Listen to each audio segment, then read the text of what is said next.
Okay, so this video is going to detail 2 exercises in one. So you've been brought here because of one of the 2 things I'm going to show, or both. So I'm going to show what's called a good morning, and then I'm going to show a hip regression.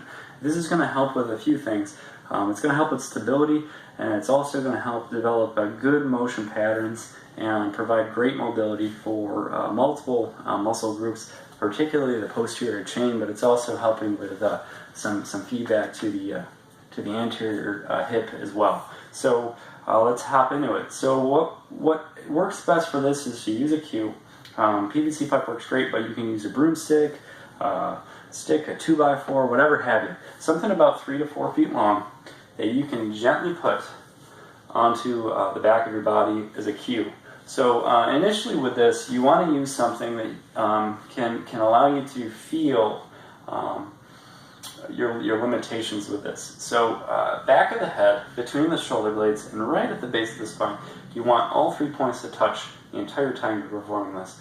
The initial good morning, what you're going to do is try to keep your knees locked in place, your feet just a little bit beyond hip width, and you're going to try to bend those hips backwards and get your body level with the floor as best as possible. Now notice I can just do this with one hand. I'm gently just keeping that cue touching my back. So I did that on purpose just to show you that I'm not really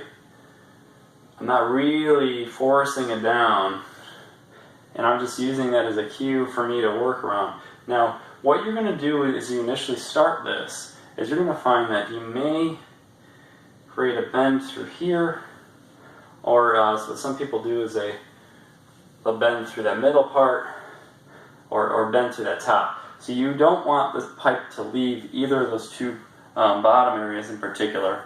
You want to tighten up the tummy, like you're going to get smacked by like a little kid or something.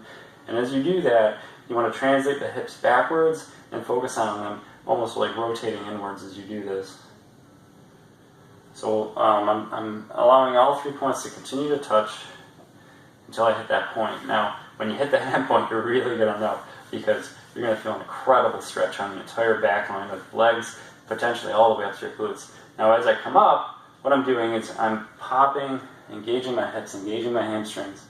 I'm using the force of those, that rotational outward force to thrust upwards. So this can be performed downwards at a 30-second hold a couple times, or what I like better is to just perform slow, controlled motions, about 10 to 20 repetitions. And I would do that about 2 rounds. So let's hop into the regression. It's very similar, but it's a lot more focused on that upward swing. So this is something that I may ask you to perform as well. Once again, all 3 points touch, knees a little more than hip width apart, and I'm going to come down, try to get my body as parallel as possible to the floor, keeping all 3 points touching with the bar, and then really popping up with the glutes as I come up. Once again, 2 great ways to create more mobility in the hips and a lot more stability on that back line, and providing also some stretch through some potentially tight muscles there as well. Have any questions? Email or call.